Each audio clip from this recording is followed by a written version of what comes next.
सबसे पहले तो आज महाराष्ट्र के डिप्टी सीएम जिनकी एक दुर्घटना में, एक हादसे में दर्दनाक मृत्यु हुई है, मैं उन्हें श्रद्धासुमन अर्पित करता हूं।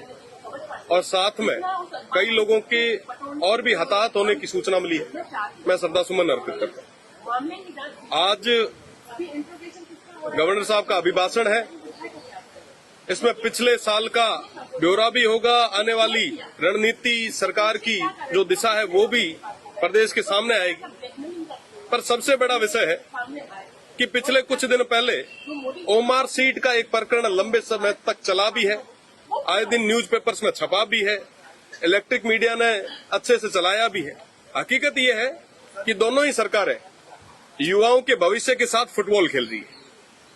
पहले भी पेपर लीक कई बार हुए, उन तमाम चीजों से, उन तमाम धारणाओं से युवा उठे भी नहीं थे। उससे पहले ओमार सीट जैसे प्रकरण और आगे आ गए। जब बाढ़ ही खेत को खाएगा तो बचाएगा कौन? और दोनों ही सरकारें बारी बारी से युवाओं के भविष्य के साथ खिलवाड़ कर रही। मैं वेस्टर्न राजस्थान से आता हूं, रेगिस्तान से आता हूं। वहां कहा जाता है कि घी ढुड़े तो बनाई ढुड़े, पानी नहीं ढुड़े। आज के समय में पूरे प्रदेश में पानी को लेके हाहाकार मचा है। जेजेएम की मैं अगर बात करूं तो जेजेएम में हम 32वें नंबर पे है, हमारा जो स्टेट है वो 32वें नंबर पे है। और उसमें भी अगर मैं स्टेट की बात करूं तो बाड़मेर सबसे आखिरी में। निश्चित रूप से इन तमाम विषयों पे बात होनी चाहिए।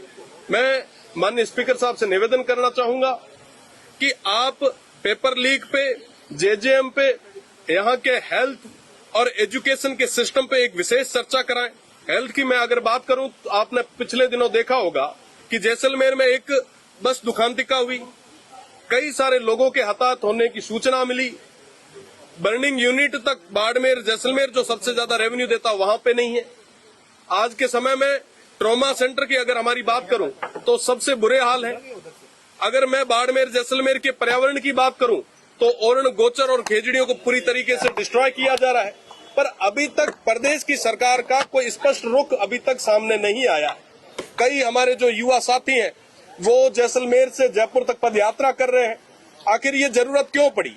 दोनों ही सरकारें बारी बारी से कहीं न कहीं युवाओं के साथ में, वंचितों के साथ, शोषितों के साथ अत्याचार कर रही है और अभी तक मुद्दों की बात करने के लिए दोनों तैयार नहीं है।